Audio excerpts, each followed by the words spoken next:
Good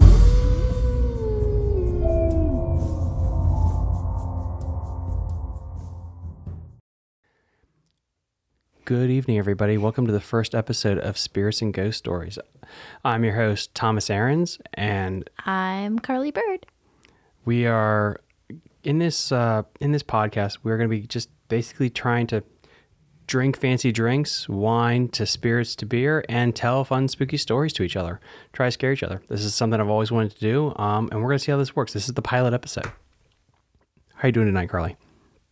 I'm doing pretty good. I am half a glass of wine in, and I am ready to be spooked. What are you drinking tonight? I am drinking it's just like a regular it's a red wine. It's a dry red wine. I was thinking of going fancy tonight, but because I don't know if this equipment will work or not and how I know how to do everything, we're going to go with the cheap red tonight, which I think a lot of families around the United States are doing. Yep. I mean, it's a typical Tuesday. Now, normally we would be telling two stories, but to make sure everything's working tonight, we're just going to be going with one. And it's going to be one that I found, and that's near and dear to my heart. That's one I really love. Okay. It's called The Russian Sleep Experiment. That sounds spooky. You know how I love my sleep, though. Well, brace yourself, because tonight will be quite hard to hit that next level of sleep. Russian research in the late 1940s kept 5 people awake for 15 days using an experimental gas-based stimulant. They were kept in a sealed environment to carefully monitor their oxygen intake, so the gas didn't kill them, since it was toxic in high concentrations. This was before closed-circuit cameras, so they only microphones and 5-inch thick glass porthole-sized windows into the chamber to monitor them. This is what happened. The chamber was stocked with books, coats to sleep on, but no bedding, running water and toilets, and enough dried food to last all 5 for over a month. The test subjects were political prisoners deemed enemies of the state during World War II. Everything was fine for the first 5 days. The subjects hardly complained, having been promised, falsely, that if they would be freed if they submitted to the test and did not sleep for 30 days. Oh, they can't sleep for 30 days. Oh, that's hard. Yeah, because, okay, going back for the people in the audience. The experiment used a gas-based stimulant, so they couldn't sleep. Got it. It's like a gas form of Adderall. Okay. The chamber was stocked with books, coats, but not for bedding, running water and toilet, enough dried food to last all 5 for over a month. The test subjects were political prisoners, deemed enemies of the state during World War II. Everything was fine for the first 5 days. The subjects hardly complained, having been promised falsely that they would be freed if they submitted to the tests and did not sleep for 30 days. Their conversations and activities were monitored, and it was noted that they continued to talk about increasingly traumatic incidents in their past. And the general tone of their conversations took a darker aspect as the 4-day mark arrived. After 5 days, they started to complain about the circumstances and events that led them to where they were and started to demonstrate severe paranoia. They stopped talking to each other and began alternately whispering to the microphones and one-way mirror porthole. Oddly, they all seemed to think they could win the trust of the experimenters by turning over their comrades, the other subject in captivity with them. At first, the researchers suspected this was an effect of the gas itself. After 9 days, the first of them started screaming. He ran the length of the chamber, repeatedly yelling at the top of his lungs for 3 hours straight. He continued attempting to scream, but was only able to produce an occasional squeak. The researchers postulated that he had physically torn his vocal cords. How many days is this? How many days is this so far? We're over a week of no sleep. Damn, okay. The most surprising thing about this behavior is how the other captives reacted to it. Or rather, didn't react to it. They continued whispering into the microphone until the second of the captives started to scream. The two non-screaming captives took the books apart, smearing pages after page with their own feces and pasting them calmly over the glass porthole. Then, the screaming promptly stopped. So did the whispering to the microphones. After 3 more days passed, the researchers checked the microphones hourly to make sure they were working, since they thought it impossible that no sound could be coming from within with 5 people inside. So they're not talking, they're not communicating with each other Nothing. anymore after a week. Everything shuts off. In fact, it was the amount of oxygen 5 people would consume at a very heavy level of strenuous exercise. So the oxygen level in the room was being used at the same rate athletes would use it if they were in a gym. Wow. But yet there was no noise coming from it. On the morning of the 14th day, the researchers did something they said they would not do to get a reaction from the captives. They used the intercom inside the chamber, hoping to provoke any response from the captives they were afraid were either dead or vegetables.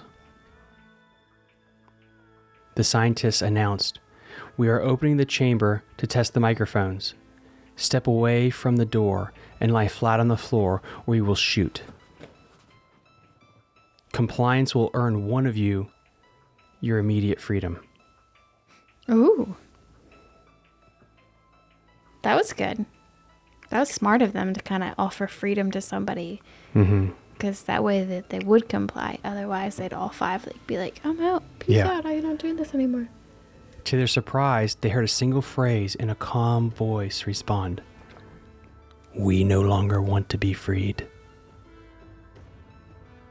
Debate broke out among the researchers and the military forces funding the research. Unable to provoke any more response using the intercom, it was finally decided to open the chamber at midnight on the 15th day.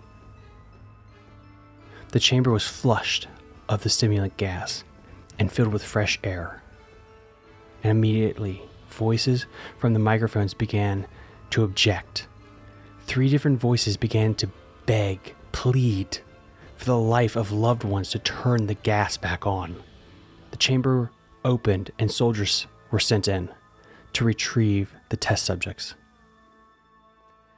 They began to scream louder than ever, and so did the soldiers when they saw what was inside. 4 of the 5 subjects were still alive, although no one could rightly call the state that any of them in true life. The food rations past day 5 had not so much been touched. There were chunks of meat from the dead test subject thigh, the chest, stuffed into the drain in the center of the chamber, blocking the drain and allowing 4 inches of water to accumulate on the floor. Precisely how much of that water on the floor was actual blood was never determined. All 4 surviving test subjects also had large portions of muscle and skin torn away from their bodies. Ew. The destruction of the flesh and exposed bones on their fingertips indicated that the wounds were inflicted by hand, not with teeth as the researchers initially thought. These people, Carly, were pulling their skin apart. Themselves. Closer examination of the position and angle of the wounds indicated that most, if not all, were self-inflicted. The abdominal organs below the ribcage of all 4 test subjects had been removed, What? while the heart, lungs, and diaphragm remained in place. The skin and most of the muscles attached to the ribs had been ripped off, exposing the lungs through the ribcage. All the blood vessels and organs remained intact. They had just been taken out and laid on the floor, fanning out around the vivisected but still living bodies of the subjects. The digestive tract of all 4 could be seen to be working, digesting food. It quickly became apparent that what they were digesting was their own flesh. They're eating themselves. That they had ripped off their own bodies over the course of the days. Most of the soldiers were Russian special operatives at the facility, but still many refused to return to the chamber to remove the test subjects. They continued to scream to be left in the chamber and alternately begging, pleading, demanding that the gas be turned back on, lest they fall asleep. To everyone's surprise, the test subjects put up a fierce fight in the process of being removed. One of the Russian soldiers died from having his throat ripped out. Another was gravely injured by having his testicles ripped off and an artery in his leg severed by one of the subject's teeth. Another 5 of the soldiers lost their lives, if you can count ones that committed suicide in the weeks following the incident. In the struggle, one of the 4 living subjects had his spleen ruptured, and he bled out almost immediately. The medical researchers attempted to sedate him, but this proved impossible. He was injected with more than 10 times the human dose of the morphine derivative and still fought like a cornered animal, breaking the ribs and arms of one doctor. When his heart was seen to beat for a full 2 minutes after he had bled out to the point where there was more air in his vascular system than blood.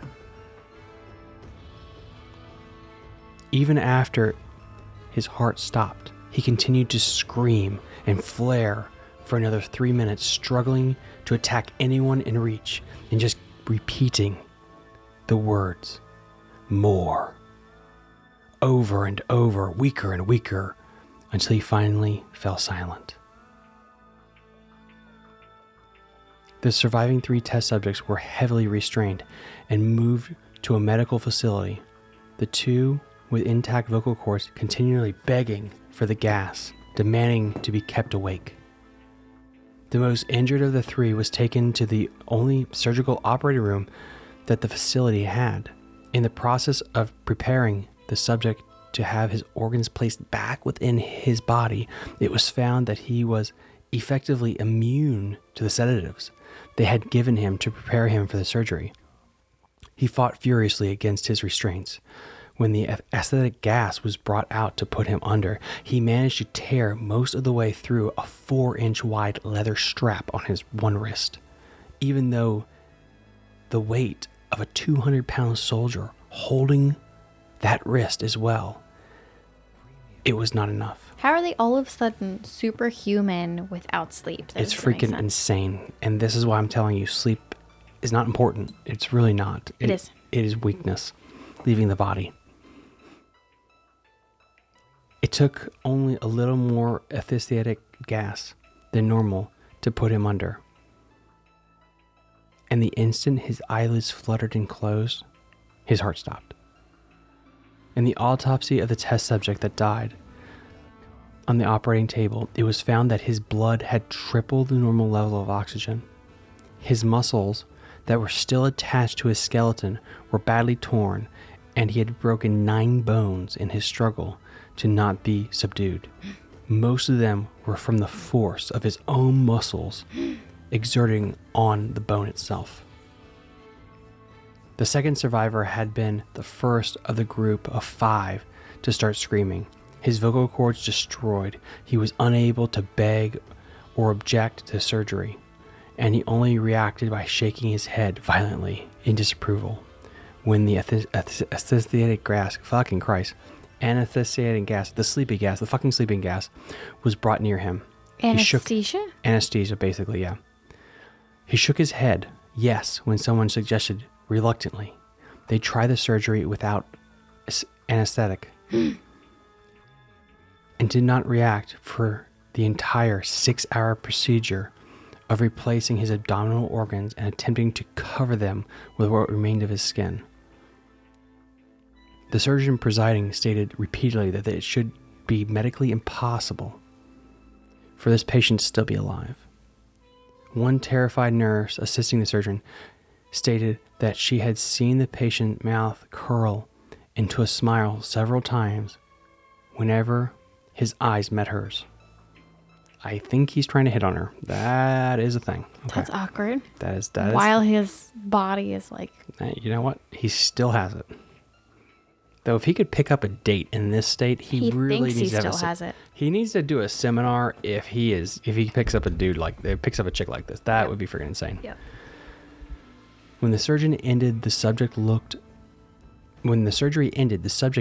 at the surgeon and began to wheeze loudly, attempting to talk while struggling.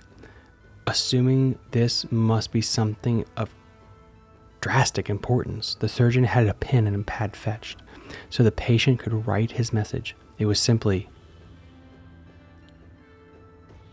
"Keep cutting."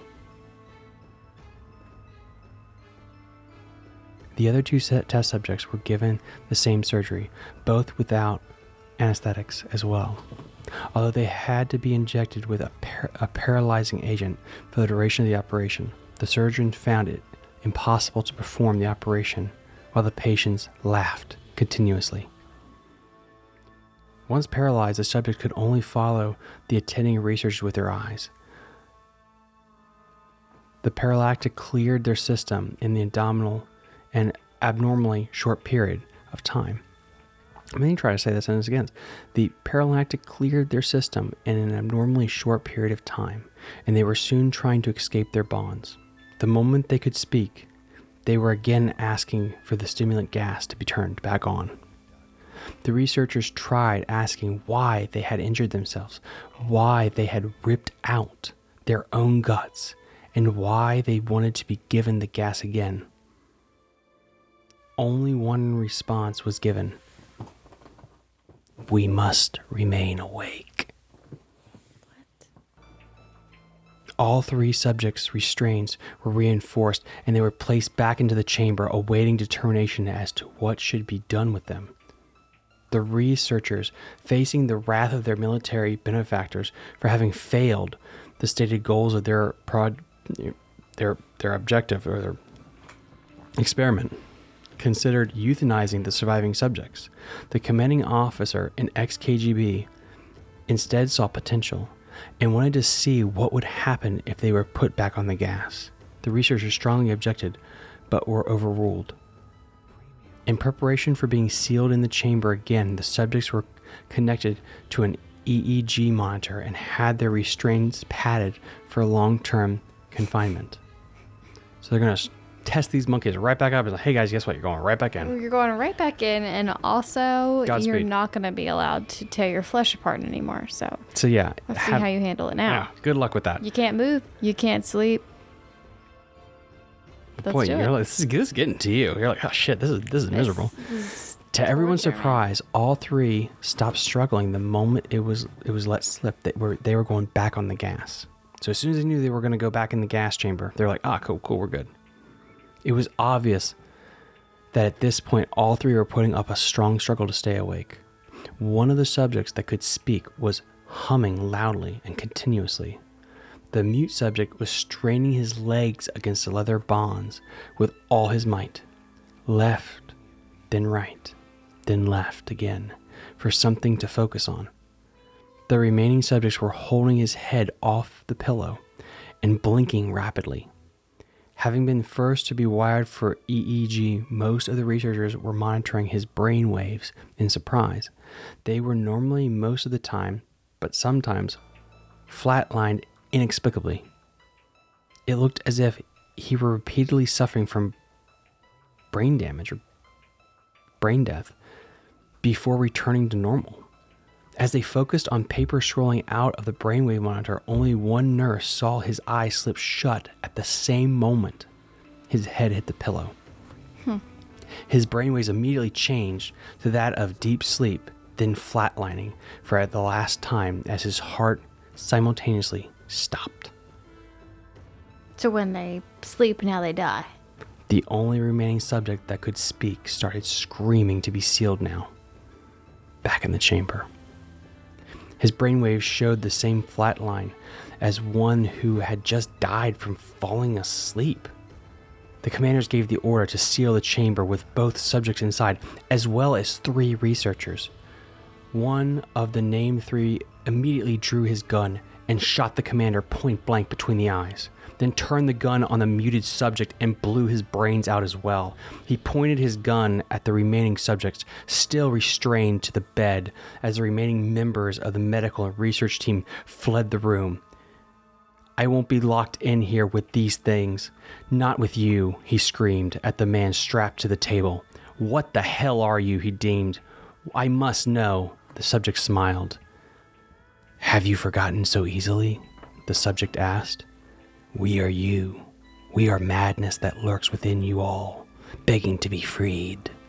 At every moment in your deepest animal mind, we are what you hide from in your beds every night.